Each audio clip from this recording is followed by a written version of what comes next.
24-এর ভোটের সময় 21-এর মামলার তদন্ত। কাঁথিতে একাধিক তৃণমূল নেতার বাড়িতে সিবিআই হানা।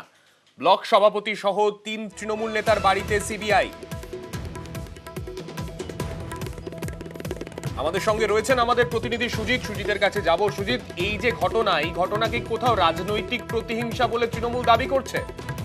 তৃণমূল দাবি করছে এবং তৃণমূলের যারা নেতা স্থানীয় তাদের বাড়িতে যাদের বাড়িতে সিবিআই হানা দিয়েছে তারা প্রত্যেকেই একই সুরে বলছেন যে ভোটের মুখে সবটাই বিজেপি এবং শুভেন্দু অধিকারীর পরিকল্পনা এবং সেখানে তাদেরকে ভীত সন্ত্রস্ত করার লক্ষ্যে এটা করা হচ্ছে এবং এই অভিযোগ বিজেপি অস্বীকার করছে। কিন্তু গোটা বিষয়টি যখন কিনা এক সপ্তাহ পরেই ভোট রয়েছে এই কেন্দ্রে, কাঁথি কেন্দ্রে, তখন এ ধরনের অভিযান সিবিআই এর সেটাই কিন্তু অভিযোগ করছে। আসলে 2021-এর ভোট পরবর্তী যে হিংসা মামলা, সেখানে খুন, তারই পরিপ্রেক্ষিতে 30 জনের নামে যে নোটিশ সিবিআই এর এসেছিল, তারপরে যে পদক্ষেপ আজকের, সবটাই কিন্তু তৃণমূল দেখছে এর মধ্যে বিজেপির রাজনৈতিক কৌশল আছে। যদিও বিজেপি অস্বীকার করছে, তার এজেন্সির কাজ করছে জানাচ্ছে, কিন্তু গোটা ঘটনা নিয়ে এই ভোটের মুখে শোরগোল শুরু হয়েছে কাঁথি লোকসভা এলাকায় এবং সেখানে রাজনৈতিক চাপানোতর শুরু হয়েছে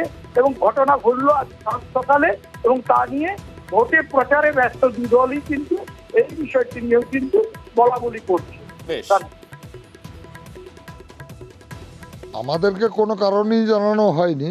বাড়িতে যখন ঢুকে দেখি মেয়ের সঙ্গে বচসা, বৌমার সঙ্গে বচসা, আমার স্ত্রীর হাত ধরে টানাটানি, পরবর্তীকালে ঘুরে এসে আবার টর্চারিং শুরু করে দিয়েছে। কোনো কেসের ব্যাপারে কোনো ইনভেস্টিগেশনে এলেও আসতে পারে, আর এ ব্যাপার আমাকে ক্লিয়ার কোনো খুলে বলেনি। এটি রাজনৈতিক উদ্দেশ্য প্রণোদিতভাবে শুভেন্দু অধিকারী চক্রান্ত করে সিবিআইকে দীঘায় রেখে, কোথাও কাঁথিতে রেখে উৎকোচের বিনিময়ে এটা করানোর চেষ্টা করছে। এটা আমার যেটা মনে হয়েছে। 5 দিন আগে তো আমাদের অনুশ্রী দাস, কুমির দাস জেঠাই বাড়ি, ওলমাই, এই সমস্ত বাড়িতে গিয়ে হানা দিয়েছে, তারা কোনো এই কেসের সঙ্গে যুক্ত না।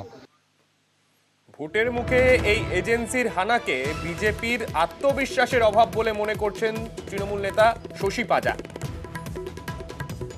খুঁজে খুঁজে ফাইল ছিল, তলায় তলায় ফাইল ছিল, কোথায় বাংলার বিরুদ্ধে কি কি বলা যায়। আমরা তো বলছি, আপনারা তো বলছেন ভারতীয় জনতা পার্টি 400 পার হচ্ছে, তাহলে কিসের ল্যাক অফ কনফিডেন্স? আপনারা এত এজেন্সি ইত্যাদি পাঠিয়ে যে একটা বাংলা এবং বাংলার এআইটিসি তৃণমূল কংগ্রেসের কালিমালিপ্তর করার পরে আর পিছনে তারা আর কি থাকতে পারে? যে 400 তো হচ্ছে না, 400 তো দূরের কথা, সরকারই হচ্ছে না কেন্দ্রে। যদিও এজেন্সির এই তৎপরতা যে আদতে হাইকোর্টের নির্দেশে, সেই কথাই আরো একবার মনে করালেন বিজেপি সাংসদ শ্রমিক ভট্টাচার্য। সিবিআই কখন কোথায় কিভাবে তদন্ত করতে যাবে সেটা সিবিআই জানে, আর আদালত জানে। আদালতের নির্দেশে এবং নজরদারিতে তদন্ত চলেছে। তো এই ক্ষেত্রে যদি তাদের কিছু বলার থাকে, সরাসরি আদালতে গিয়ে বলতে পারেন।